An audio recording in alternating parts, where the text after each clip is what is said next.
Hello and welcome, everybody. Glad to see so many faces here. Glad to see some returning faces and not just our students. I guess that means maybe you like some of our previous events and you're coming back for more. Glad to hear it.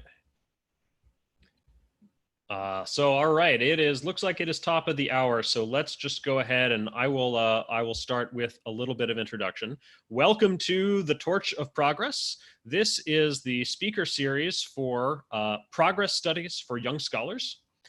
That is our online summer program in the history of technology for high school students. That's what Progress Studies for Young Scholars is. If you want to learn more about it, you can find out about it at progressstudies.school. It is a 6-week course covering mostly the history of technology and global living standards. It is again aimed at the high school level, and we're really covering how did we get here to the modern standard of living and what were the major innovations along the way. This is inspired by the progress studies of Tyler Cowan and Patrick Collison, and you can learn a lot more about it on the website, progressstudies.school. In this speaker series, which we're doing on a weekly basis, we are talking to people who know a lot about global progress and also some people who are on the frontier of progress helping push things forward. We've got a number of great upcoming events for you, so let me just tell you about sort of the upcoming schedule.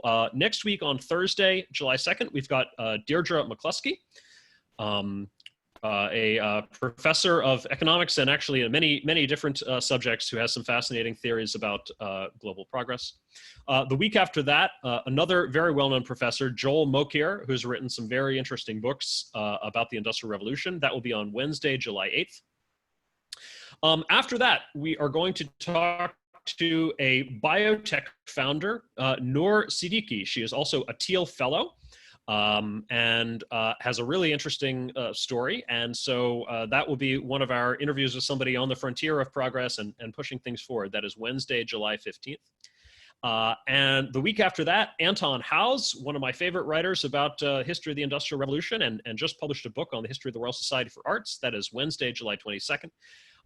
And then we've got a special interesting one, Danica, Remy, who is president of the, or founder of the Asteroid Institute, is going to be giving us a talk on asteroids and how we can deal with threats to the Earth from asteroid impacts. And that will be on Wednesday, July 29th. So looking forward to the next month. We've got a really great lineup of speakers. I am your host, Jason Crawford. I write a website called The Roots of Progress. At rootsofprogress.org, where I write about the history of technology and the philosophy of progress. And our speaker today is Max Roser, who is an economist at Oxford University and the founder of Our World in Data, which I will let him tell you all about. In interest of full disclosure, by the way, I do some part-time consulting work for Our World in Data. So Max is in a certain capacity my boss. So Max, I'll try to make you look good here today. I'm gonna interview Max for about 40-45 minutes. Then we'll take some questions from the audience. And at the end of the hour, we'll say goodbye to Max, but we are going to hang on for anybody who has questions about the high school program itself. Progress Studies for Young Scholars. Matt Bateman, who runs the program, will be staying on to answer any questions about the course, what it's like, time commitment, any questions you might have about that. So if you're interested in the course, please hang on after the end of the hour. All right, let's dive in. Max, thank you so much for taking the time and joining us today. Thanks a lot. I mean, I don't have a real choice. Like in the end, you are kind of my boss when we are honest about it. All right. So Max, I'll just ask you to start by explaining, can you explain the term and introduce the concept? What is global development? Well, I think the idea of development is to make progress against problems. Like if we go back into our history, basically humanity has always battled the same problems. Kids died early, people remained hungry for much of the year, lived in poor conditions. And lived in unjust and unfair political environments. And these problems aren't new. They are as old as our species. And I guess development really means to study these or like to make progress against these big problems that we always faced and that we also face today. And then global development comes from the fact, I think, that many of the lessons that are learned in one place can be applied elsewhere. So that if one place pushes forward in a particular, against a particular problem, then others can follow. And so it has this really global dynamic of moving forward against these problems. Great. And for the audience, introduce Our World in Data, and maybe just tell a little bit of the, it's a great story of how you created this and how it's grown into what it is today. Well, yeah, the story of it is kind of my own story of like realizing how wrong I was about many of these big global challenges. When I first left school, went to uni, I studied philosophy and geoscience, and was probably as pessimistic or more pessimistic and more uninformed about the world as everyone else. And I had, I was thinking that poverty is on the rise and hunger is on the rise and maybe health is getting worse in the modern society. And it was really then during my studies much later that I realized how wrong I was in many of these important aspects. And then, well, I realized that not just me is wrong, but pretty much everyone around us is wrong. And that gave me the impulse to research that more deeply. And that was maybe like 10, 15 years ago. Yeah, more like 15 years ago. Oh my God, time flies. And initially I had the idea of writing a book. But fortunately, I never got there. I think like the web is really the place where you can spread ideas and research, and where you can communicate with a much bigger audience, and where you can collaborate with a much bigger network. I mean, that's the way that the two of us got in contact. But Our World in Data has the core mission of it is to present the research and data on global problems, and importantly, how to make progress against these global problems. So we bring together vast amount of data and research, and we study poverty and education and health problems and violence and war. And for each of these problems, we try to give a big overview of the best data and study whether we are making progress or not.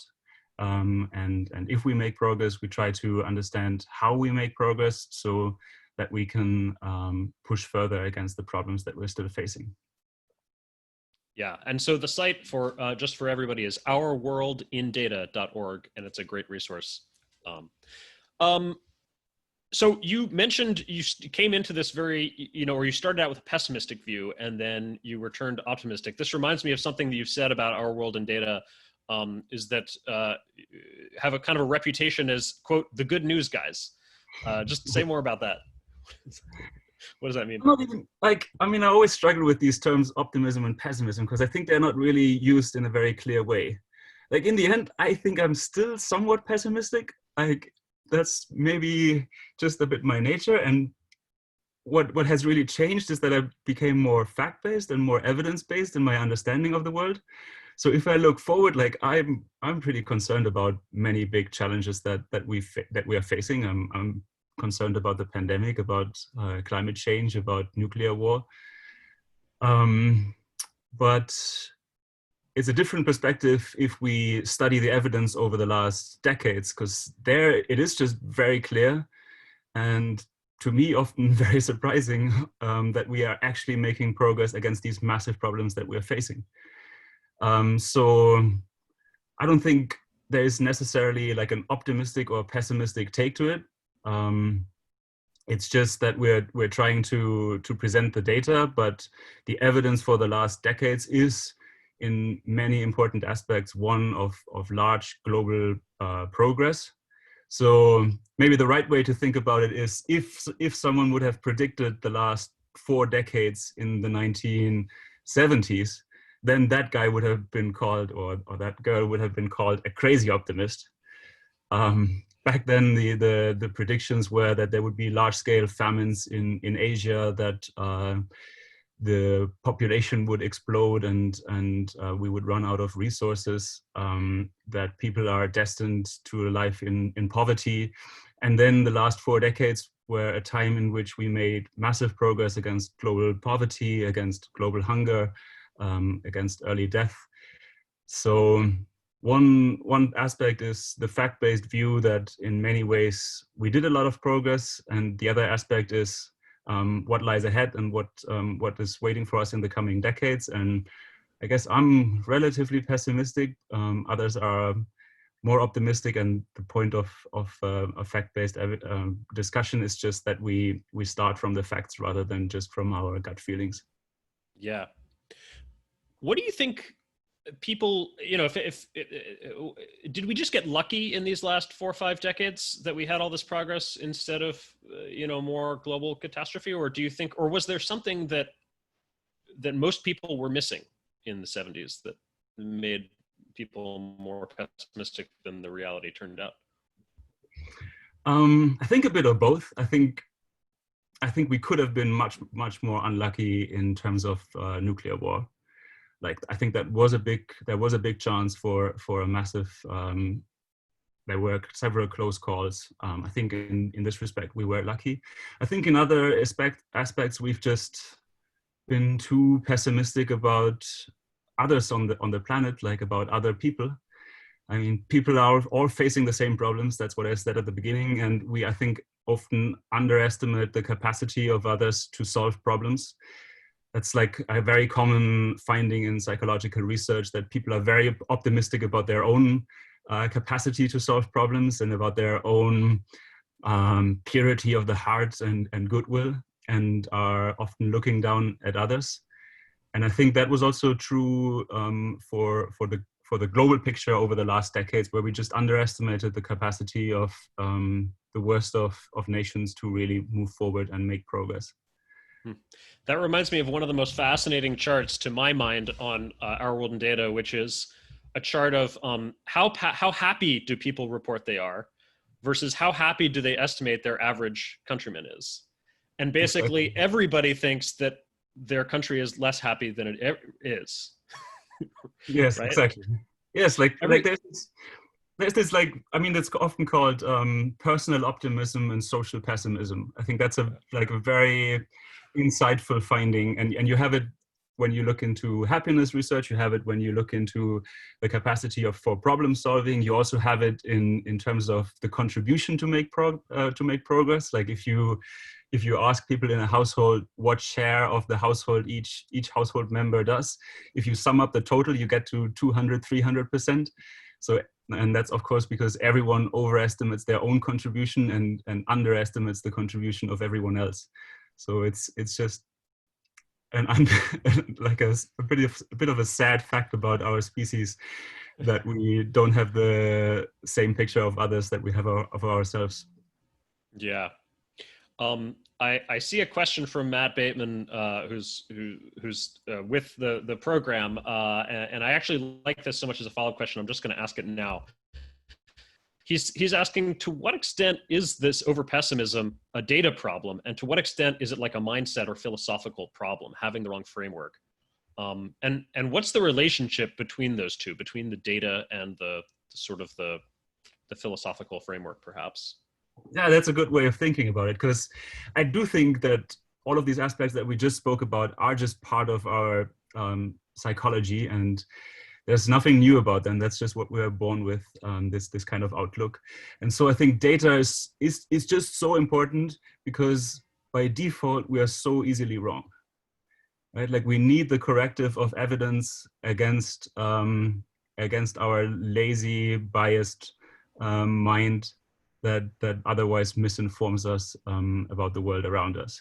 And that's kind of what I also mentioned at the beginning, that I don't see our role as like spreading optimism or pessimism. It's more like we're presenting the facts, and in many aspects they are just very contrary to what we are inclined to believe.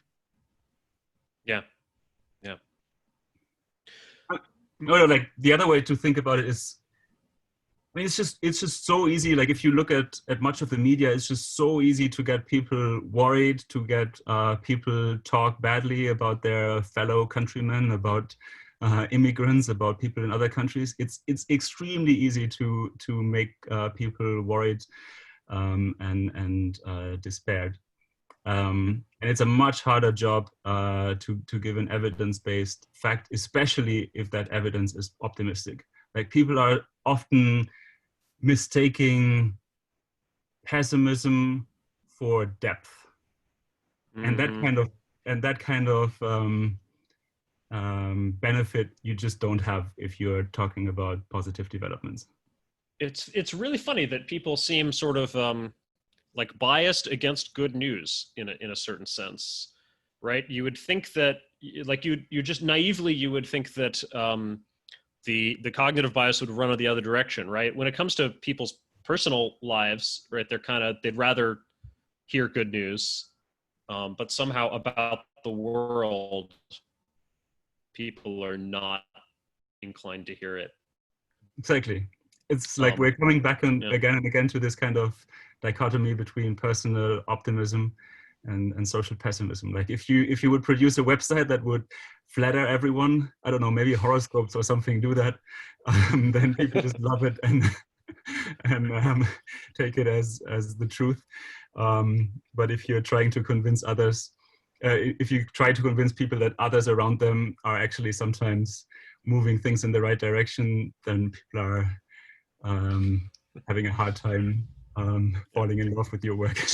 So how do you integrate both data and narrative in sort of your research and in writing? This is a thing that I think Our World in Data does really well, actually, is that the entries have, both, but there's a story, there's kind of a framework there, and then but it's also very data driven. How do you put those two together and maybe not have either one drive too much? If you know what I'm asking.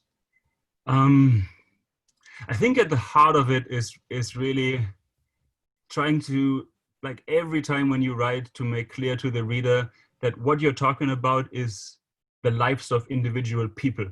That this data often feels very abstract and very detached from reality. But in the end, it's a much closer to reality. It's a much better understanding of the world around us than single stories. And you have to kind of get across this sense that if you're talking about percentages and millions and billions, you're actually talking about the individual lives of people. And I think that can be easily forgotten by the reader, but if the writer forgets that this is the fact, then there's no hope that you can convey the importance of the data, and you cannot convey that it's actually talking about the lives of real people. So I think that's more important than in any other writing, that you keep on emphasizing that. That's interesting. It reminds me of Steven Pinker's point that the data-driven perspective is actually, in a certain sense, even though it feels less emotional and maybe has less warmth and compassion, it's actually, in a certain sense, the most moral perspective, because it's the only perspective that treats every life equally, rather than just the one that you happen to be telling a story about right now. Yes, I think there's a deeply ethical framework baked into looking with data at the world. That's right. Yeah.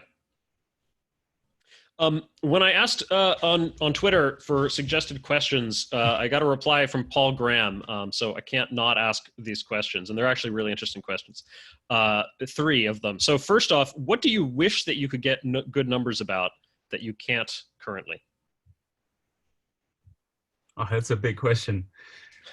I think one aspect, I mean, to stick to something very concrete, would be evidence on educational quality, like educational outcomes around the world. I think we've seen over the last 2 decades a lot of progress against global health problems, just because we have such good data, or so much better data on global health. And that made it possible that research and science just became much better. And I think that's really lacking in education, where we don't really understand very well what kind of educational systems lead to positive outcomes. We don't understand the differences between countries very well. We know that the differences are very large, so there should be a lot of scope for global development, so that countries with poorer education systems should be able to catch up to the best education systems. But the lack of data is really an obstacle in making progress against poor education. I think that's a very concrete one. More broadly, I think it would be data that is very hard to imagine how it would actually be measurable. I mean, not everything that's valuable for us is measurable. I think that's important to remember. I mean, like if you think about the kind of motivation that the two of us have for our work, you here in your course and on our world data, we have this kind of mindset that we want to convey the idea that it is possible to make progress against problems, and then that is important for young people and for everyone to have, so that we can make more progress. But we don't have a ton of evidence on that. I mean, we don't really have a very good understanding of which societies have that kind of belief in the fact that progress, or in making, we don't know which societies have that belief that it is possible to make progress, right? And we don't have the understanding even on the individual level. So aspects like that, this kind of problem-solving capacity and mindset, where that comes from and how to nurture that, that's a question that we could study if we had data, but we're very far from it. Can you get that kind of data through polling? I mean, people do polls, right? And some of the data, some of the Our World in Data it comes from that, right? Like the happiness surveys and the loneliness things. Yes, I think these are like, I mean, we can get close to it, but even the happiness data, I mean, it's surprising how much it tells us, but surely everyone would agree that it's an imperfect measure of happiness, really, right? So I think better data on these kind of cultural, personal beliefs, that could be very valuable for figuring out whether the efforts of us are having fruits or not. Yeah, somebody in the chat is mentioning the World Values Survey. Yes, like, is that helpful here? Yes, there is lots of research on that, but I think the World Value Survey on happiness asks, if you imagine a ladder from 1 to 10, and 10 would be the best possible life and 1 would be the worst possible life, on which step of the ladder are you? And people give an answer, and this answer correlates with lots of other aspects that should be telling about people's happiness. Like if you ask, for example, their close friends and relatives, then they give a similar answer to the people who were surveyed. If you study the brains of these people, if you study the impact of personal life events, then it all correlates with this measure. But still, like, people would not really believe that we get a very comprehensive understanding of happiness from a, in the end, rather crude question. And I think there we could make a lot of progress. Another very closely related one would be mental health. I mean, mental health we have an entry on Our World in Data on mental health just because we think it is such an important problem, but the data isn't great. I mean, we're lacking lots of evidence from countries around the world on mental health. And I think if we had a better understanding, that would be the starting stone for making progress against it. And I'm skeptical about some of the global data that is currently available, where it basically suggests that mental health problems are similarly large across the world, but really, like, studies that look in more depth in poorer places in the world find that mental health problems are just very common in the poorest places around the world. And just the lack of data means that we don't take this problem of mental health problems in the poorest parts of the world very seriously currently. Well. Second question from Paul Graham. What data has surprised you most since you started doing this? At the beginning, just about everything. I mean, that's the fact. I think for most people that don't look at that data, it's very easy to be wrong, and only once you start looking at the data, you get an understanding. And just because of your mind's biases, many of these facts are surprising. I mean, more recently, I think I'm pretty surprised by the data on the coronavirus pandemic. I was expecting that there would be cross-country differences, but I wasn't expecting that they would be so large so very early in the pandemic. And I think that goes in a couple of directions. I'm surprised to see how much progress in the end European countries have made against the pandemic. I was not as optimistic in March and April. Now I just came back here to Germany. My mom had to go to the hospital, so I came back just now, and moved from the UK here to Germany, and I couldn't believe like just how very different these two countries are that are so very close together. How so? Oh, the UK is still very much in lockdown. Life is still very difficult. The pandemic is still very much dominating all interactions. And now here in Germany, the case numbers are very low, and life is almost back to normal here, which I found extremely surprising. And it's just the outcome of a couple of weeks of diverging developments. And that's probably something I hadn't expected at the beginning of the pandemic, that this would be so clear so early on in the pandemic. Huh, wow. Okay, so the third question from Paul Graham is a follow-up, and this is a very Paul Graham question because he likes to find the experts who are on the edge of interesting fields and then probe their intuition. That's how I interpret this question. How he phrased it is, have you been surprised enough by the data to be able to predict where more surprises might be if you dug into that data? Wow, that's such a Paul Graham question. Probably the environmental aspects. I think that was often very surprising for me because much of the opinions that you hear on the media, and sometimes also even from environmental activists, aren't very well backed up, to put it mildly, by the science and the evidence. And then it's like that was often very surprising for me. So the more you dig into environmental research, the more surprised you get. For example, maybe one of the latest that we looked at in our world in data is land use.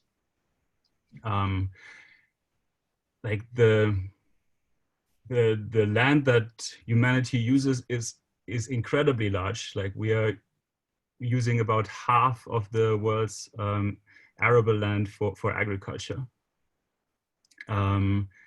And the impact of that land use on the environment around us is of course massive. It's the reason why we're losing biodiversity at a fast rate. But it's not very much a topic that we hear about in the news ever. And possible solutions against this massive land use are also not very commonly discussed, I think. For example, one way, of course, in making progress against this extensive land use is to use the land more intensively. And that means using more fertilizers, breeding better crops, possibly with the help of GMO. And I think in these kind of aspects, there's often like quite a big contrast between what very vocal environmental groups demand and what the evidence suggests would actually be most helpful in protecting the environment. Oh, interesting. Are there any other examples in that category? Oh, lots. I mean, I'm calling now from Germany, as I said. Here we gave up on nuclear power. That meant that it was partly replaced by coal. And that, of course, has a massive impact on the health of people here in Germany and around the world. Air pollution is a killer of millions every year, but it's not a topic that, again, makes the headlines. The nuclear catastrophes, these single events of Chernobyl or Fukushima, they make the headlines. They stay in people's minds for years or decades, and in the end led to the death of nuclear power here in Germany. But coal really just kills a way larger number of people around the world and shortens the life of many healthy people. But it isn't a captivating event that happens at a particular day and makes the headlines on the following day, and is a much more silent killer. So we gave up nuclear partly for coal and suffer the consequences from it without really addressing it and discussing it more widely. Yeah. Speaking of air pollution, we had Patrick Collison on here a week or two ago. One of the issues that he has drawn a bit of attention to recently is some evidence of relationship of air pollution to cognitive effects. Do you know anything about that, and what does the data point to? Yeah, like I think that's one of these relatively early studies, but I think it's like the earliest research is quite strong that the impact is big on cognitive capacity, and that just comes in addition to the premature deaths that are caused by air pollution. And not much of it is really discussed in the public, I would say. And I think it's one of these possibly relatively low-hanging fruits for making further progress in the years ahead in countries that are very poor. A massive environmental problem is indoor air pollution. That's a problem that few people in the rich world even know about. That's mostly caused by the burning of solid fuels, so wood, dung, and the absence of electricity and liquid fuels. And it kills, I have to look at the numbers now, but I think it kills still probably around 2 or a bit more million people every year. It's mostly harming women that are staying at home cooking. It harms children that are in the smoky houses and huts and are breathing in the toxic fumes from these from the burning of solid fuels. And it's a problem that we very well know how to solve. We have discovered electricity quite a while ago, but because it's maybe not as captivating as other global problems, we neglected making progress against it. Yeah. I'm going to keep asking you questions for another 5 or 10 minutes here, and then I'll open it up a little bit and start asking some questions proposed by the audience. Folks, please go ahead and put questions in the Zoom chat here. And also, again, I will remind people that just at the end of the hour, we'll say goodbye to Max and to me, actually, but Matt Bateman will be staying on to answer any questions about Progress Studies for Young Scholars, our online high school summer program. So Max, let's talk a little bit about coronavirus. The whole Our World in Data team pretty much, both on the research and the technical side, has been really focused on helping the world understand the coronavirus for the last, it's been about 3 months. And I know because I've been on the inside working with you and the team on this. Everybody's been working super hard and have created a great resource. For the audience, by the way, it's at ourworldindata.org/coronavirus, and you can see a whole data dashboard and a lot of research that's collected. Max, tell us, just say some things about like, what's the, so many people have been, there's been all sorts of charts and data and dashboards going around. Everybody's been trying to pull together data to understand this, this phenomenon. But like I know you've got some very strong opinions on like, what is the right way to use data? What are people getting wrong about how they use the data? And what's the right way to use data to understand this pandemic? Right. Let's get to it in a sec. Like I just pulled up our world in data and looked up the figures for indoor air pollution because I was speaking. Oh yeah, go ahead. So I was again too pessimistic. It's 1.6 million people that are still dying from it every year. It's of course declining, right? Indoor air pollution as a problem, but we could make much further progress. Let it be known for the record, even Max Roser can overestimate the the where we are today. Even Max is insufficiently optimistic. Yes. Okay, great. So so coronavirus. Coronavirus. I mean, I think it got a whole lot better over the course of the pandemic. Very early in the pandemic, I was furious. I thought I was very, very frustrated by how poorly the reporting on the pandemic was.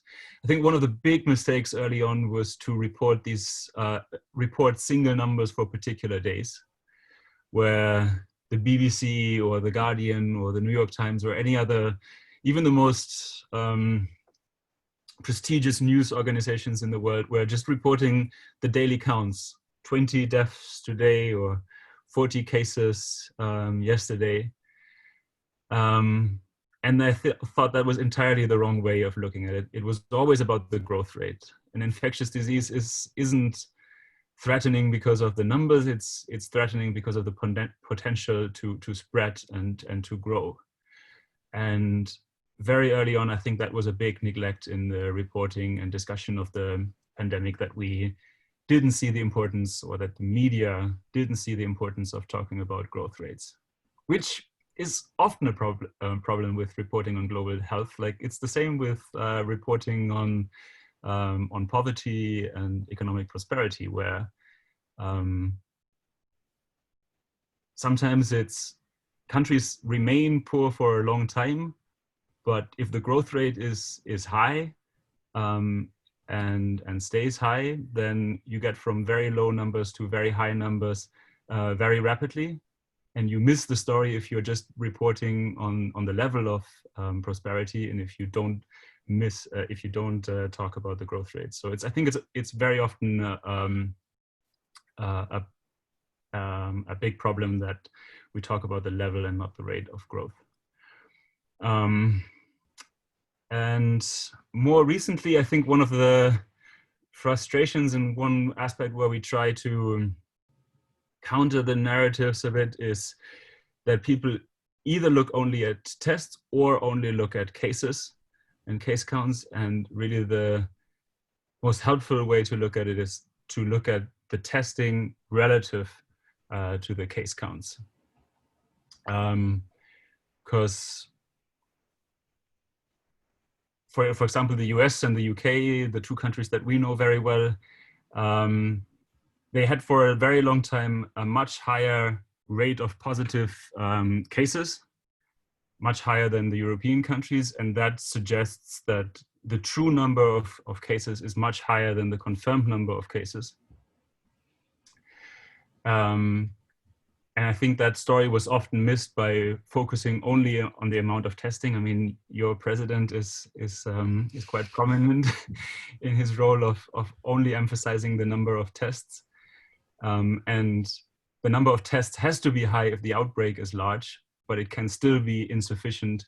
And that only becomes visible if you look at the ratio between testing and cases. And that's also, I mean, you know it, that's also where we put much of our effort. We built a global database on testing for coronavirus, just for that reason, because we think that the case counts that are reported from different countries only make sense in the light of the testing data.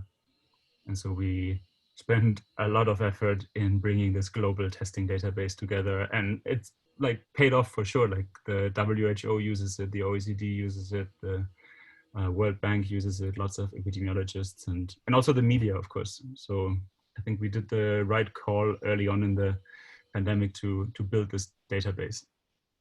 Yeah, absolutely. Okay, great. Given the time, I'm going to go to the final question that I ask all of our speakers, and this is especially for the high school students in the audience and folks around that stage of life. What advice that you commonly hear given to high school students, or sort of common wisdom, do you actually think is wrong? And what would you say instead? Oh yeah, I know something. I have to admit, I struggled quite a bit from leaving high school and getting into university. I had very little idea of what exactly I should be doing, and it took me a while to figure out what the right place for me is. And I think it's important to know that that's just fine. I think a very common mistake is to rush into something, or to just fall into something that is obvious and go with the flow, and before you know it, you have a career in a field that you didn't spend a lot of time thinking about before. I think my advice would be, I mean, if you want to figure out which restaurant you go tonight, then you might spend 10-15 minutes looking through Yelp and TripAdvisor and so on. That's like maybe 10% or so of the amount that you spend actually at the restaurant. So if you think about having a career for 40 years, maybe you're just fine like spending a similar share figuring out what career you actually want to pursue. So if it takes you 2, 3, 4, 5 years to figure out what the right place is, or even longer, then I think that's just fine, because the most important thing for your career is to work on a big problem that you can actually solve and that is actually important to solve, rather than being excellent at the job that you then have. Like if you don't make the right decision on where you focus your energy, then you can work as hard as you want afterwards. You just don't make as big a contribution as you could have if you would have chosen a more serious and more important problem to focus on. Great. Let's move to some questions from the audience. I'm gonna just they're coming in on chat, and I'll just ask them here. So as usual, I'm sort of prioritizing questions from our students enrolled in the program. One, David asks, what has been the hardest thing when it comes to collecting data and taking conclusions from the data?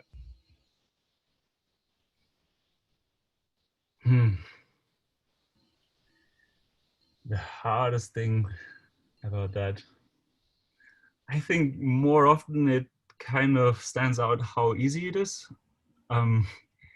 Like in many respects, I was more surprised how much data is available and how good the data is. Turns out that there are researchers who dedicate their lives to researching all kinds of aspects, whether it's air pollution or homicides in the Middle Ages or global poverty. And often, like, I mean, our role at Our World in Data is often to find the research that is out there and present it on the platform that we are building. And I think by and large, it's more surprising how much good research and good data there is that just no one bothered to look at before. That, you know, I did not expect you to say that, because my impression is that the team does a lot of work to validate the data and is very serious. I mean, I've been impressed with how serious the team is about data quality, data provenance. Is the stuff correct? I mean, that's been maybe influenced a little bit by the last few months where we're trying to do something very real time. But you think, is there a lot of work to be done in sort of validating and vetting data sources?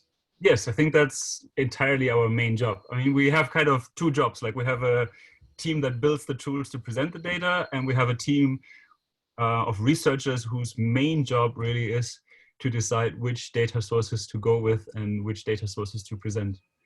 So I think data vetting and checking the quality of data and explaining and understanding where the data comes from is our main job. But the fact is that we can do our job and we don't have to start from scratch. So I think it's also important to say that this data just exists, and often we're somewhat spoiled for choice, right? Like we have different options in many important aspects, and we can only vet the data and look between alternatives because many people produce the data that we need to understand global problems and how to make progress against them.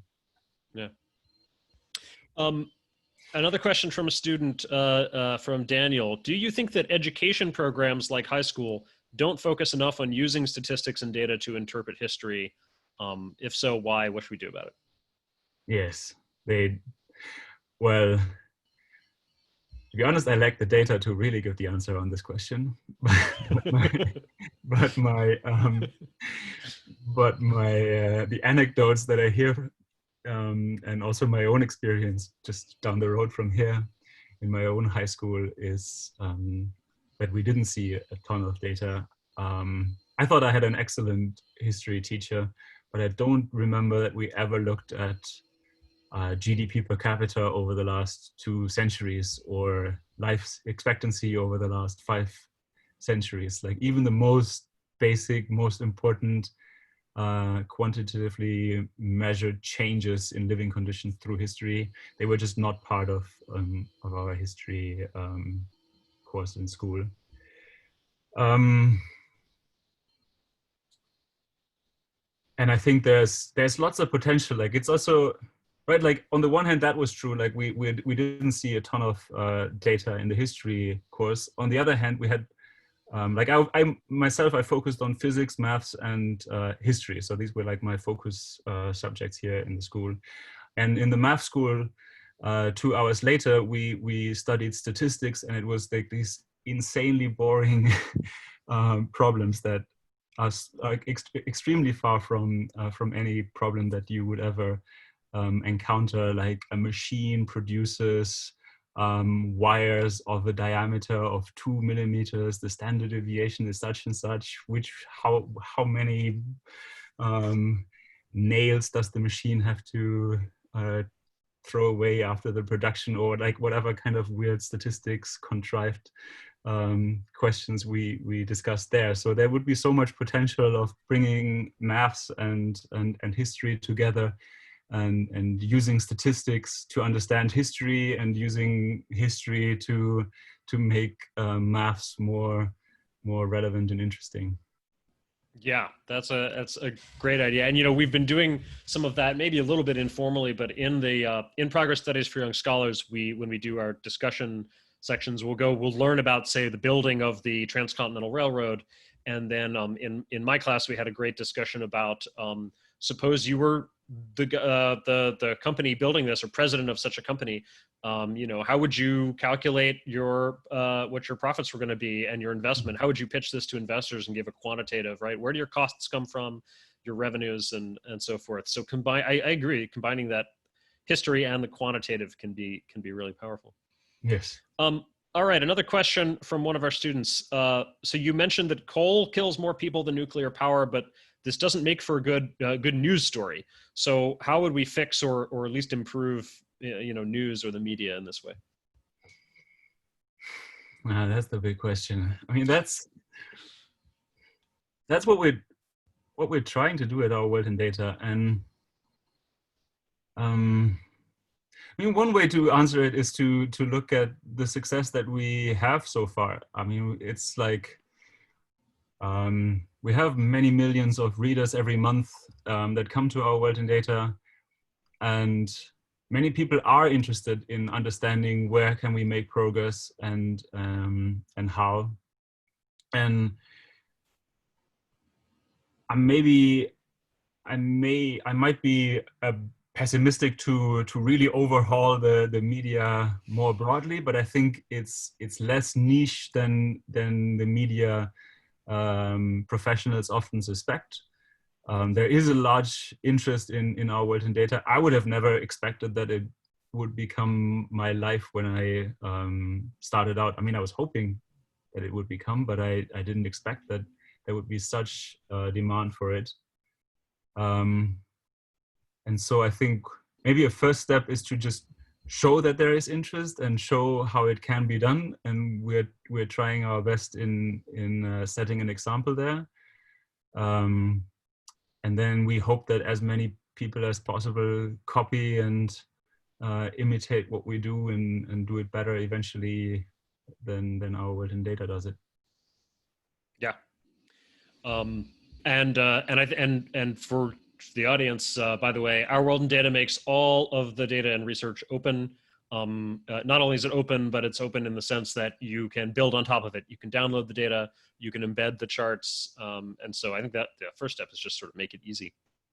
Yes. Okay. Interesting question from another one of our students, Long.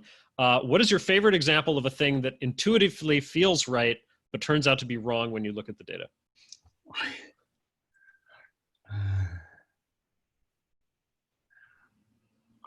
I think one is, if I could like teach one thing to many people in this respect, it would be that positive sum games are real. Like, it's very, very tempting to think of the world in zero sum games, which means that if someone is gaining, then someone else needs to lose. So before, like, if you think about it in economic terms, then before modern economic growth, the economy was a zero-sum game. The total amount of goods that were produced in a year was the same from year over year, from decade to decade. And the only way to move ahead in such a zero-sum game was that someone else would lose. And pandemics are actually our way of validating this theory.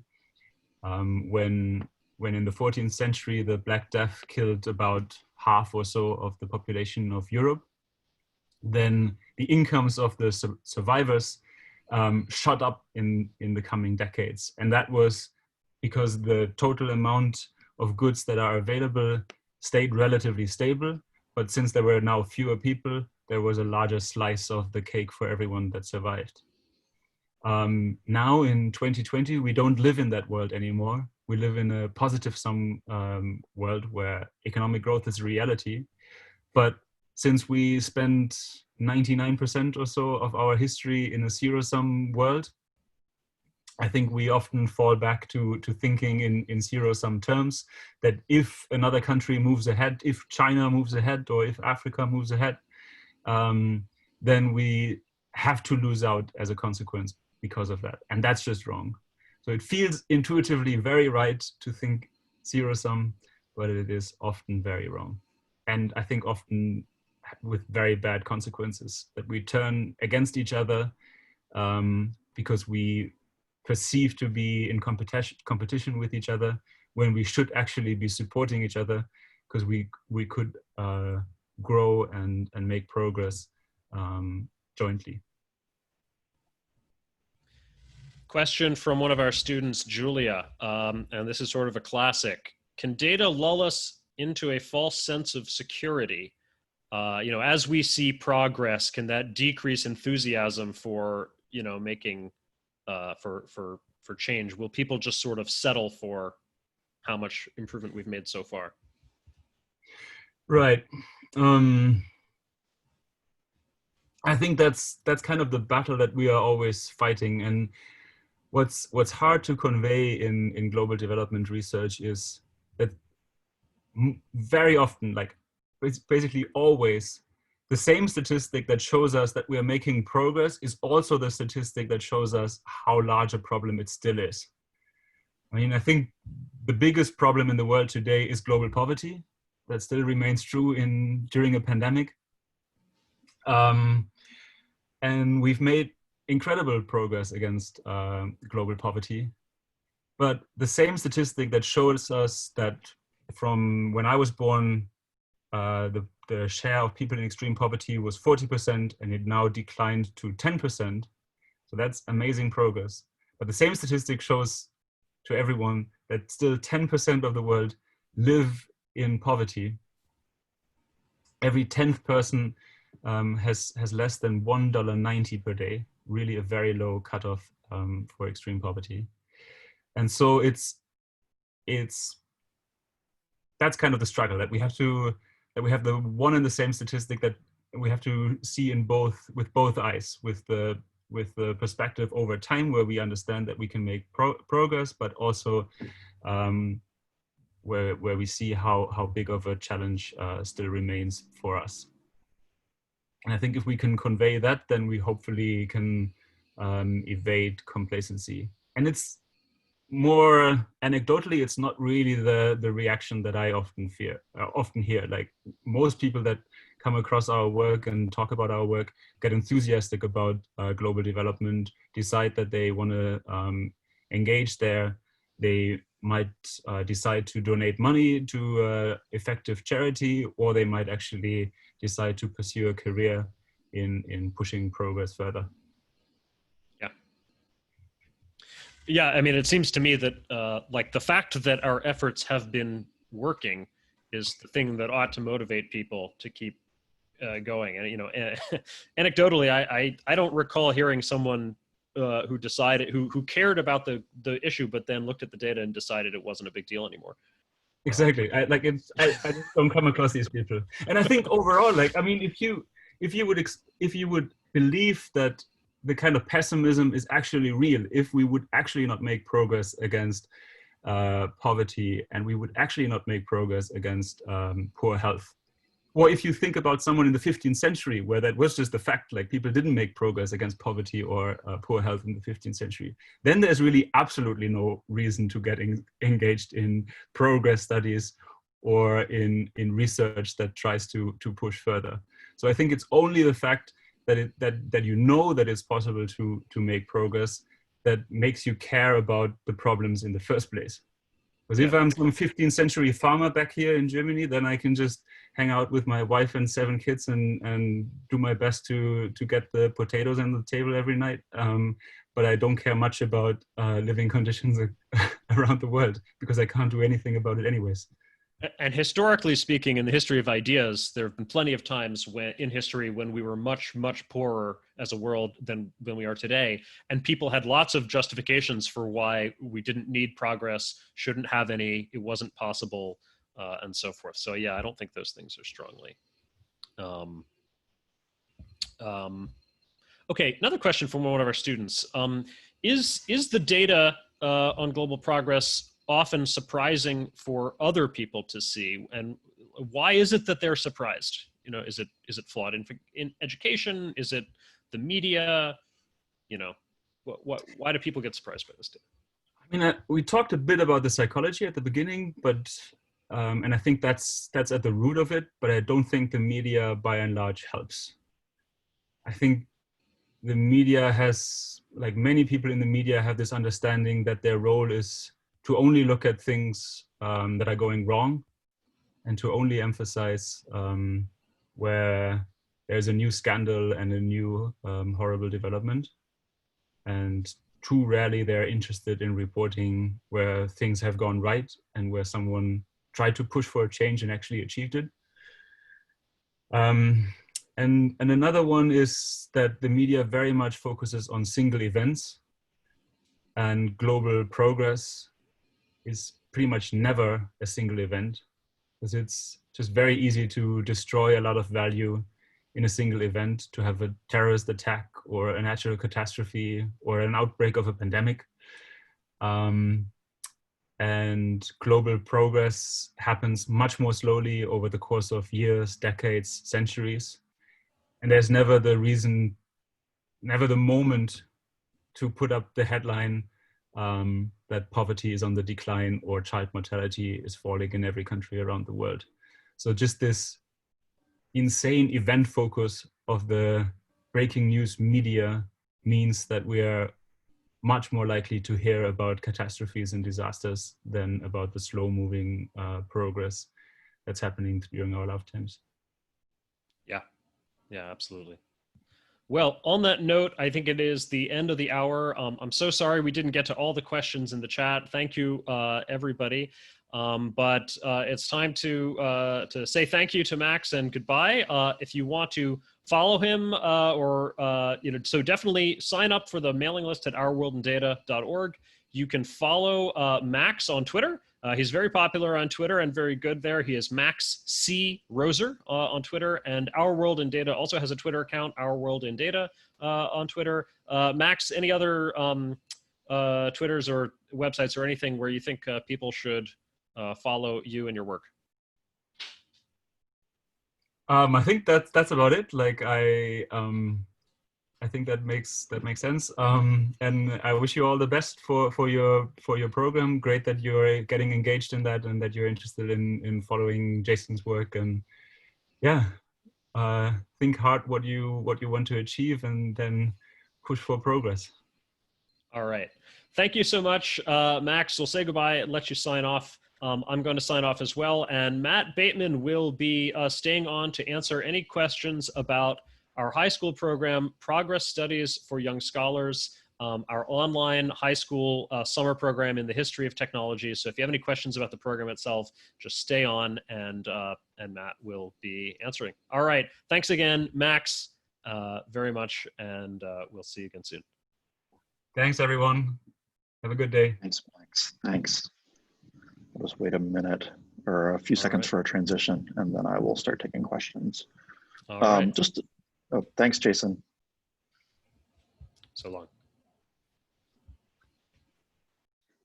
So just a few words about the course if you don't know anything about it. It's a 6-week online summer course on the history of progress, which means the history of technology, economics, and industry. The topics covered, I think that there's been 10 major topics that we kind of decided on in the syllabus. They range from the development of electricity to transportation, to clothing, textiles, to food. It really runs the gamut. And the nature of the course is to look at the history of these things. There's some reading every day, reading videos, content that are kind of put together, created, or curated by us. And then there's about an hour of discussion every day. And the discussion, the kind of learning and discussion is really, I mean, it is very historical, but it's also very engineering oriented. So it's the students discuss things like, you know, how is it possible to create a furnace made out of steel, also melt steel when it gets hot enough to melt steel? And they they really approach these things from the perspective of what were the actual problems that people were trying to solve? How did they actually solve them? This is not kind of primarily about the personalities involved. It's about what is the kind of sequence of engineering and industrial problems that we've solved as a species that have really helped us.